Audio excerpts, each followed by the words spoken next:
लालच का कोई अंत नहीं।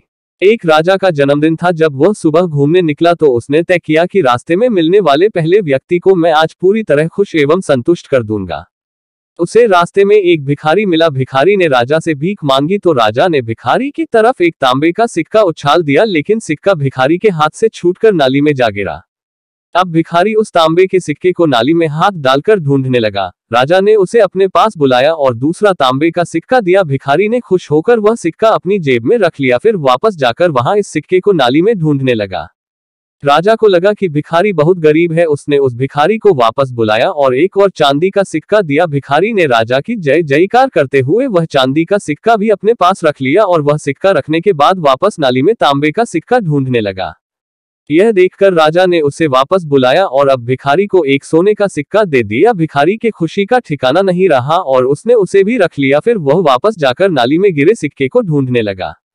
यह देखकर राजा को बहुत बुरा लगा। अब उसे अपने द्वारा तय की गई बात याद आ गई कि वह पहले मिलने वाले व्यक्ति को पूरी तरह से खुश एवं संतुष्ट कर देगा। उसने भिखारी को वापस बुलाया और कहा, मैं तुम्हें अपना आधार आज पाठ देता हूं, अब तुम खुश और संतुष्ट हो जाओ। राजा की यह बात सुनकर भिखारी बोला, महाराज मैं खुश और संतुष्ट तभी हो सकूंगा जब नाली में गिरा हुआ तांबे का सिक्का मुझे मिल जाएगा। सीख, हमारा जीवन भी उस भिखारी जैसा ही है। हमें परमात्मा ने मानव रूपी अनमोल खजाना दिया है, लेकिन हम उसे भूलकर संसार रूपी नाले में तांबे के सिक्के निकालने के लिए जीवन गंवा रहे हैं। अगर हम इस अनमोल मानव जीवन का सही इस्तेमाल करें तो हमारा जीवन धन्य हो जाएगा।